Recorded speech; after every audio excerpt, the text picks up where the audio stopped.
Last week, we learned that the flood was sent to save the creation and wipe out the Nephilim corruption from the earth. And we saw that the phrase Noah was perfect in his generations was referring to Noah's uncorrupted lineage to Adam that was detailed in chapter 5 of Genesis. And this week, as we continue to explain more seeming genocide in the Bible, we will be focused on the time period after the flood to see how Satan continued his attempts to stop the seed of the woman from coming. In Genesis 6, when discussing the Nephilim, the Bible tells us that they were on earth in those days before the flood and also afterwards. This can be easy to miss, but if we search out the word Nephilim, we find them again in the book of Numbers, just as Genesis indicated. In the book of Numbers, the same exact Hebrew word is used when the spies came back from surveying the promised land. The 10 doubting spies gave the children of Israel a bad report of the land which they had spied out, saying, "The land through which we have gone as spies is a land that devours its inhabitants. And all the people whom we saw in it are men of great stature. There we saw the giants, or Nephilim. The descendants of Anak came from the Nephilim. And we were like grasshoppers in our own sight, and so we were in their sight." So the Nephilim were present in Genesis 6 and in Numbers chapter 13. And both of these passages set the stage for what is commonly thought of as genocide in the Bible. Notice here that the spies described the Nephilim as men of great stature, and they even went as far to say that they were like grasshoppers compared to them. This biblical description of the Nephilim is why many translators have called them giants, and they replace the word Nephilim with the word for giants very frequently. This is probably not the best or most accurate way to translate these passages because in both areas where the Nephilim are discussed, other plain words are given to describe them as giants. But the word Nephilim is actually describing them as fallen ones. So literally, the passages should either be transliterated as Nephilim or translated as the fallen ones. But calling them giants is redundant, and it obscures the fact that the Bible's describing more about them than just how big they are. These beings are actually fallen from birth and unredeemable, just as we learned last week, because they are the unholy offspring of angelic and human crossbreeding. This means that regardless of their size, they are fallen and condemned as a violation of God's creation. And that is all wrapped up in their proper classification as Nephilim. Then after the Bible clearly describes their origins and status with God as fallen, then in these two critical passages, their physical description is given. These beings were definitely describable as giants. They were mighty or powerful. They were well known in the ancient world, and they filled the promised land as men of great stature, and they made the spies feel like grasshoppers or locusts by comparison. Also, with these two passages, we can begin to see even more detail about the lineage of the Nephilim.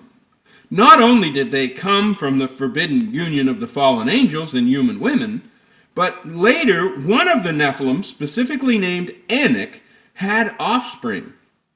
We will see later that the offspring of Anak, who are described here as men of great stature or height, were called the Anakim. This lineage will be important to tracing all of the fallen offspring of the Nephilim, like the Anakim, throughout the Old Testament. For example, in Deuteronomy, when recounting the spies' report, the sons of the Anakim are described as much bigger and taller than the Israelites, and their cities were fortified up to heaven, meaning they had gigantic walls. From archaeological evidence and the biblical account, It seems like this description of the walls fits very well with the city of Jericho, for example, because its walls pictured here were truly massive. And the people of the promised land, such as Jericho, are described here as the Anakim, which were the descendants of the Nephilim. So the thread of the Nephilim leads us to the land of promise known as Canaan, and following the thread requires that we look for the descendants of the Nephilim and their various names, such as the Anakim. If we carefully trace the names and lineage of the Nephilim, we can then understand each case of supposed genocide in the Bible.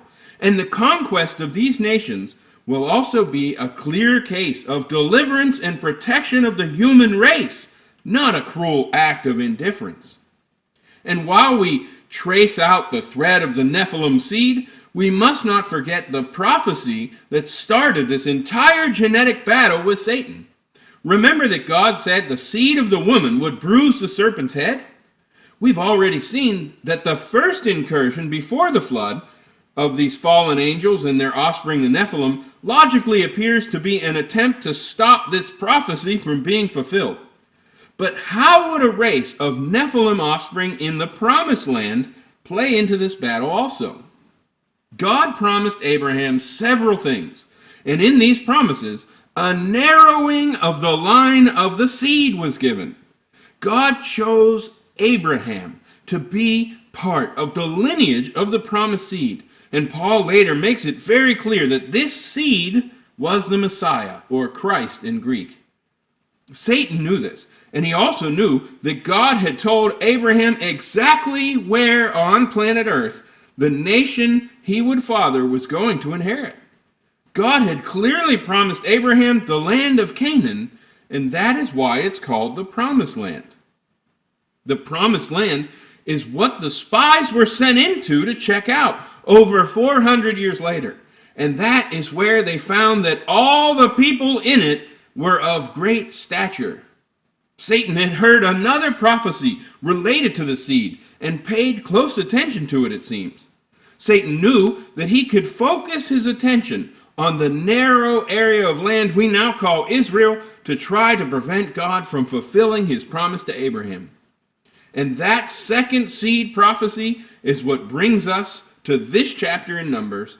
The second mention of the Nephilim was the second battle in Satan's war against the coming seed. But once again, it would fail like the first one did. In the Old Testament, Satan was focused on preventing the seed from coming. And even up to the actual birth of the seed, Satan was trying to wipe out all potential candidates. He used people like Pharaoh in Egypt, Haman in the book of Esther, and Herod in the Gospels to try to destroy the seed.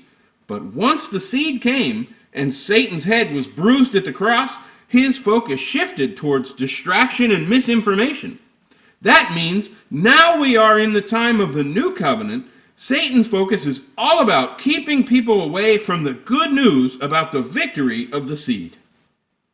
But back in the days of these spies, who were sent to investigate the promised land ahead of Israel, Satan's attacks were still focused on preventing the seed from coming and causing God's promises to fail.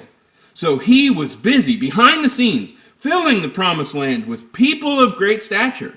Sadly, Satan caused 10 out of the 12 spies to fear these giants more than they feared God. All of the spies who returned from this reconnaissance mission, except for 2, Joshua and Caleb, were too terrified to face these giant offspring of the Nephilim, and they gave Israel this bad report. One of the things that their report included was the fact that the promised land was a land that devours its inhabitants. But they also carried back a single cluster of grapes that was so large and so heavy they had to carry it between 2 of them on a pole. Obviously, the land didn't devour its inhabitants by famine or want. There must have been a very different type of devouring going on here. Remember last week we saw in the apocryphal book of Enoch, which Jude directly quotes from, that the Nephilim were devouring mankind? This is very reminiscent of the passage in Numbers where the spies were describing what they saw. If we consider all the possible interpretations for the phrase, a land that devours its inhabitants, and we consider that the spies recounted they were like grasshoppers in comparison to these giants, the only logical explanation available directly lines up with these passages in Enoch. The giants they saw must have turned against mankind to devour them. There's no logically consistent alternative to this interpretation of this part of their report. It seems obvious to many who study this passage that the people of great stature being described were also involved in cannibalism. So we can see why 10 of these spies were terrified to take on the promised land. The land was full of people of great stature who made them feel like grasshoppers, and they were also probably involved in the eating of the offspring of Adam. This report made many want to turn back to Egypt, but Joshua and Caleb gave a good report and correctly instructed the people that they should not fear these giant people of the promised land because the Lord was with them. Sadly, the people did not listen, and they feared the Anakim more than they trusted God. So God judged that generation. And from Israel, all of those who were 20 and older, except for Joshua and Caleb, were not allowed to enter the promised land. They all died in the wilderness for their lack of faith. God had proven himself over and over, from the plagues to the Red Sea, but they never learned to obediently trust him. So in Deuteronomy, after the doubting generation had died, Moses recounted the law and all that Israel had been through so far. And then he gave the next generation instructions about dealing with the second Nephilim incursion. He said, "Hear, O Israel, you are to cross over the Jordan today and go in to dispossess nations greater and mightier than yourself, cities great and fortified up to heaven, a people great and tall, the descendants of the Anakim, whom you know and of whom you've heard it said, who can stand before the descendants of Anak? Therefore, understand today that the Lord your God is he who goes over before you as a consuming fire. He will destroy them and bring them down before you. So you shall drive them out and destroy them quickly, as the Lord has said to you." God commanded the swift destruction of these Anakim, clearly because they were the descendants of the Nephilim. And just as before, they are all described as tall and mighty. The spies were correct about their description of these individuals, but they made the mistake of doubting God's promises that guaranteed he would give them total victory over these fallen hybrids. God had promised them the land, and all they had to do was believe and obey him to win the victory. So here Moses is instructing the next generation to do what their elders and fathers failed to do before them. And Moses, as well as the report in Numbers chapter 13, makes it clear that some of the offspring of the Nephilim were called the Anakim. This means that Nephilim can reproduce, and their offspring have many similar characteristics that make them physically distinct, like being extremely strong and large. And Deuteronomy chapter 2 also gives us another name to follow, as it mentions the Zamzummim. These were also a people as great and numerous and tall as the Anakim, and the Lord destroyed them as he did the rest of the giants. And another group that seems to be the offspring of the Nephilim was the Emim. We can read that the Emim were a people as great and numerous and tall as the Anakim, and they were also regarded as giants like the Anakim. And this passage also gives us another line that proceeded from the Nephilim, and that is called the Rephaim. Notice how all these names share the same ending in our transliterated form. That's because they all spring from the same source. And in Genesis 14, amidst two already established Nephilim offspring names, we also see the Zuzim. So we can deduce that they are another line of fallen offspring. Then back in Deuteronomy 2 again, we see another group called the Avim. Clearly, the world of ancient Israel was full of these beings, and some of them will be described and named as we continue. But it's important to familiarize ourselves with the Nephilim family tree so that when we hear these names, we can recognize the fallen giant nature of the individuals being mentioned. And whatever we apply to one of these descendants of the Nephilim, we can apply to all, since they're all branches on the same corrupted tree. Interestingly, if we name the types of angels we're aware of, the angel categories are very similar to the names of the Nephilim offspring. There are cherubim and seraphim angels, and these offspring of the fallen angels are called the Nephilim, Anakim, Amim, Zamzumim, Rephaim, Zuzim, and Avim. This is a helpful clue to spotting the descendants of the Nephilim in the Old Testament. And another interesting thing can be noticed when we look for these Nephilim offspring names in the Hebrew. A literal interpretation of Isaiah 26:14 says, "Dead ones do not live, Rephaim do not rise. Because of this you visited and destroyed them, and caused all memory of them to perish." This passage, written after the conquest against the Nephilim, was remembering that the Rephaim were destroyed and all memory of them had perished. And interestingly, the prophet also mentions that the Rephaim do not rise. Jesus is clear that all who are in the graves will rise at some point. But it's clear from this passage that the Rephaim will not rise. All of mankind will be resurrected to either death or life, depending on their relationship with God through Jesus Christ. So when Jesus returns, the saints will be resurrected first, and later at the end of his 1,000-year reign, we call the millennium, the rest of the dead will stand before him to be judged.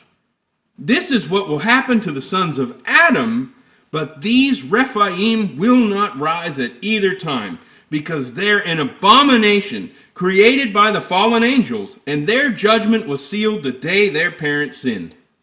So when we study the Old Testament, we should always take notice if we see one of these specific names to help us identify the Nephilim offspring. And we can also be looking for a description that portrays a giant.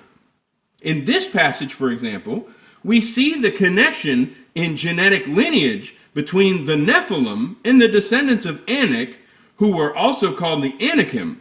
And these names tell us who we are dealing with, and we can also see that a physical description that portrays a being of great size and strength. So this also indicates a descendant of the fallen ones. The Bible took the time to describe how these descendants of the Nephilim came into being in Genesis 6, and how prevalent they were, and then it connected a description of them so that we could recognize them without a specific Nephilim name. Then we must use the background to inform other verses, such as Amos 2:9. As we can see, no Nephilim offspring names are used here, but God says, "It was I who destroyed the Amorite before them, whose height was like the height of the cedars, and he was strong as the oaks. Yet I destroyed his fruit above and his roots beneath." Here we see a cedar of Lebanon compared to an average-sized man. And God himself said that the Amorites were a people whose height was comparable to the cedar's height. He also mentions that he destroyed the fruits and the roots of these people. This is once again a genetic phrase meaning the father of the Amorites and all of his offspring also. We can see why the spies who went into the nations of Canaan said that they looked like grasshoppers compared to the nations that once lived there. And here is where we must transition from the Nephilim names and the clear description of their offspring to the nations, like the Amorites, who the spies said were the giant descendants of the Nephilim. Prior to Israelites entering the land, God told them to spare all other nations, but these specific ones: the Amorites, the Canaanites, the Hittites, the Hivites, the Jebusites, and the Perizzites. And we just saw that the Amorites were a people whose height was comparable to the cedar's height. So we know they were the descendants of the Nephilim, but how about all these other nations? Well, these other nations were the same ones that the spies reported back on, saying they were the descendants of Anak and fierce. This is a description of the nations that God said to destroy completely. The spies reported that all the people they saw in the land were men of great stature, and it was a land that was eating up those who lived in it. Obviously, the Amalekites, the Hittites, the Jebusites, the Amorites, the Canaanites, and the other nations God mentioned were the nations that the spies saw, and the nations that God commanded them to wipe out completely. And they were all descendants of the Nephilim in some way or another. The Nephilim names like Anakim, Rephaim, or Amim describe the lineage and genealogy of an individual or group. But the other names, like Amalekites, Amorites, or Canaanite, describe the Nephilim-infected nations. Because of the Numbers 13 report, Amos chapter 2, and later even descriptions of some of the Philistines, we know that the nations of the Promised Land during this period in history were infected with Nephilim DNA. And these corrupted nations were exactly who God commanded they wipe out completely. With that background, we're ready to start to look at the conquest of the land of Canaan that really began with Moses on the far side of the Jordan River. In order to show Joshua that God would defeat the giants and put the fear of God into those corrupted nations in the Promised Land, God defeated two of the kings of the Amorites through Moses. Under his leadership, the first two kings to be defeated were Sihon and Og. After the defeat of these two kings, when Rahab described how the people of the land were in fear of the Israelites, she said that they were afraid for two reasons. First, because they heard that God had parted the Red Sea for them, and Israel passed through it on dry land. And second, because they heard of their victory over these two kings. There is a very big reason these two events were so impressive. Obviously, the Red Sea crossing was absolutely amazing. But what was so special about Israel's defeating these two kings, Sihon and Og?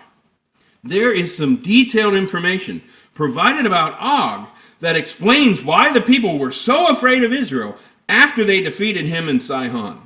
The Bible says that Og, the king of Bashan, was all that was left of the remnant of the Rephaim, one of the direct descendants of the Nephilim.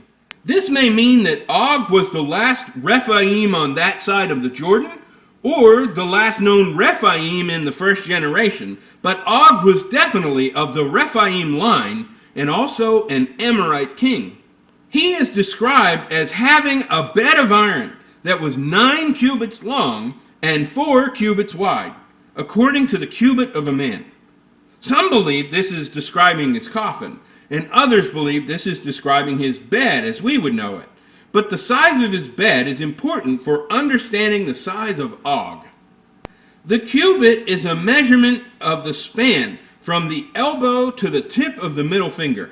But unfortunately, that's different for every person, and many different cubits have been used by different cultures throughout history. For example, my personal cubit is 19 inches, but that's not a standard cubit for anyone but me. To solve the problem of which cubit is being used here, we need to think biblically. Stephen, as well as logic, tells us that the cubit being referred to here would have to be an Egyptian cubit, since Moses was trained in all the wisdom of the Egyptians, and the nation of Israel had been slaves there for 400 years. In ancient Egypt, cubit rods were used like a ruler for the measurement of length, and archaeologists have even located a few of these ancient rulers over the years. 14 of them were compared, and the Egyptian cubit they were based on ranges from 20.6 to 20.8 inches in length. These were known as the Egyptian royal cubit. And the low end of this range was even used to produce the Great Pyramid in Giza. Despite this good evidence, some scholars debate that the Israelite cubit could be from 18.9 to 22.7 inches. So there's no real consensus today. But logically, since Moses and the people would have had strong Egyptian influences, and the royal cubit of 20.6 inches was so common, as the Great Pyramid reveals, it seems that the Egyptian royal cubit is a good middle ground. So, using the Egyptian royal cubit of 20.6 inches, the bed of Og, the king of Bashan, was 185.4 inches, or 15.45 feet. Compare that to a king-size bed today that's only 80 inches long. And we see that Og was a very big fellow. So let's give Og a little breathing room on his giant iron bed and estimate his height based on this passage. We'll say that the average person is around 6 feet tall, and they have an extra 6 inches or so on their normal king-size bed. But we'll give even more space to Og and take just under a foot away from his bed length to estimate his size. That would make Og around 14.5 feet tall. Ladies and gentlemen, meet Og, the king of Bashan. Based on the royal Egyptian cubit and a generous reduction from the size of his bed, Og was somewhere around 14.5 feet tall. And here he is next to a 6-foot man. This is why the whole ancient world was talking about Israel defeating Og and Sihon. They were descendants of the Nephilim, and Og was one of the last of the line of the Rephaim. Also, consider that a strong 6-foot man needs to consume around 2,500 calories a day to maintain an active warrior lifestyle. So what kind of calories would someone like Og need to consume? Og may have weighed somewhere around 2,500 pounds, and he would have needed an extraordinary amount of calories to survive. Estimates on his size and weight put his required calories at around 21,000 calories per day.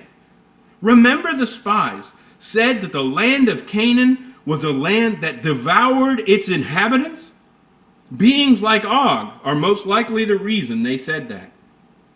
Og would have needed around 82 hamburgers per day to survive. Certainly, he wouldn't have had time to feed, slaughter, butcher, and prepare all of that food for himself. And remember, he's an enormous person compared to the grasshoppers around him. It doesn't take a brain surgeon to conclude that someone this big would have had at least resorted to enslaving the surrounding human population. So at best, the humans would have been charged with feeding him. But if they failed, sadly, the Bible seems clear, then they were on his menu. This giant named Og is one of the Amorite kings that Israel destroyed completely. And the Bible is clear that Og came from the line of the Nephilim as a Rephaim, and he was one of the kings of the Amorite people in the city of Bashan. And just like the flood completely wiped out the Nephilim before, Israel utterly destroyed this hybrid king and Sihon also. God even explains in Amos, as we already saw, that the Amorites were as tall as the cedars, but he destroyed their roots and their fruit completely.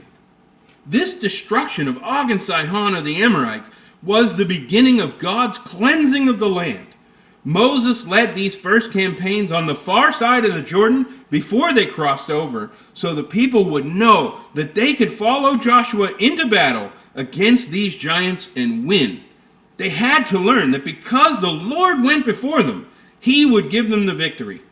And after the flood, these pre-Jordan crossing wars were the next case of supposed genocide in the Bible.